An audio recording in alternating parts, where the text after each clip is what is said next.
Hello, I'm Mark Forsyth and welcome to lesson number 9 on how to write English verse. As ever, these lessons are meant to be done in order and all the previous lessons are up on the Inky Fool blog, spelled like that, the Inky Fool YouTube channel, and also on Instagram under Mark Forsyth Author, all one word.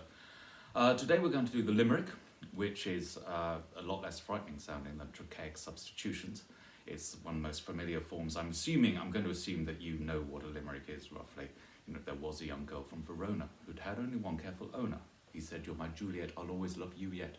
He'd since then neglected to phone her. We all know limericks, and I actually thought, because of that, that we could start doing the very first lesson of this series on the limerick, but I chose not to for some particular reasons to become clear.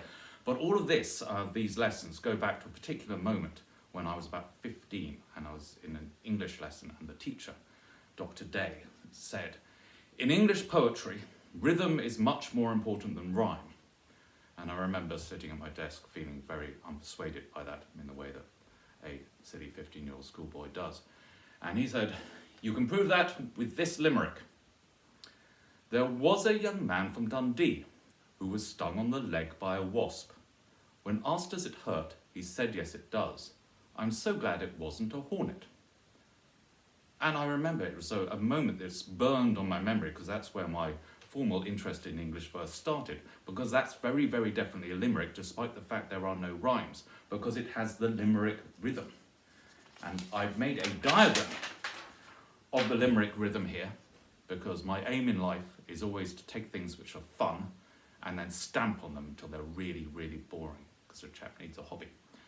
And as you can see, the basic building block of the limerick is da-dum-da, which is a foot we haven't covered. It's called the amphibrach technically, but you don't need to remember that.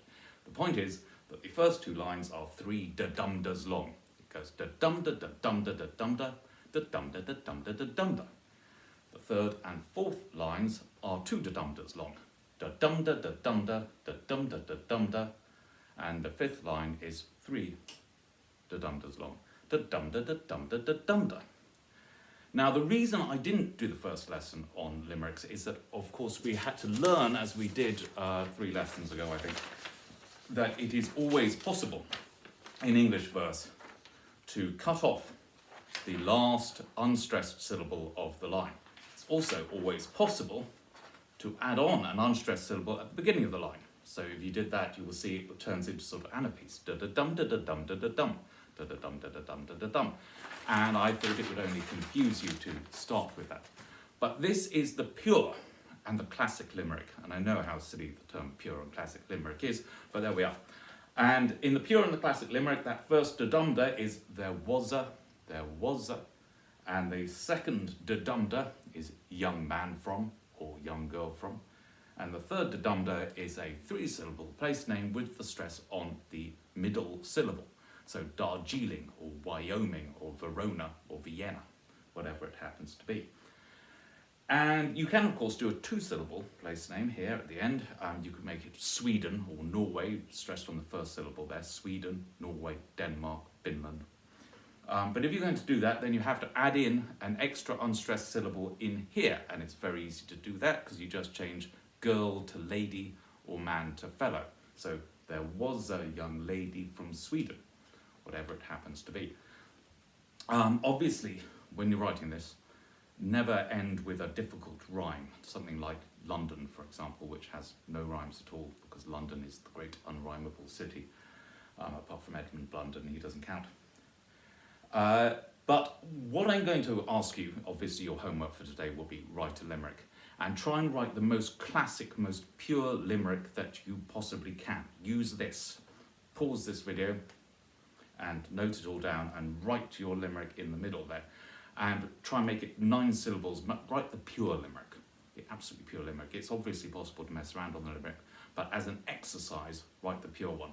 And this is, because the rhythm of the limerick is so strong, this is a perfect time to test that you are getting the stress on the right words. So each word you use, you've got to check where the stress is.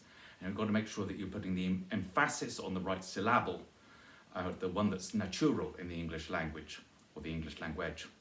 because you've got to try it both ways, like that. Natural versus natural, syllable versus syllable, language versus language, to see and just absolutely make sure that you know which way each word you're using is stressed, and try and write a perfect, classic, pure limerick. Now, this obviously is the point at which usually in a lesson like this I would recite to you a bunch of limericks, and I know and love many limericks, but they're all utterly obscene, and they would get me chucked off YouTube and chucked onto a list at the police station or something like that. So I won't. Instead, I shall be back soon with another lesson, but I shall leave you with 3 people I've heard about who are unable to write proper limericks, which is very sad. There was a young man from Japan whose limericks never would scan. He said they start neatly but break down completely, because I always try and fit as many syllables into the last line as I possibly can. And also, there was a young girl from Peru whose limerick stopped at line 2.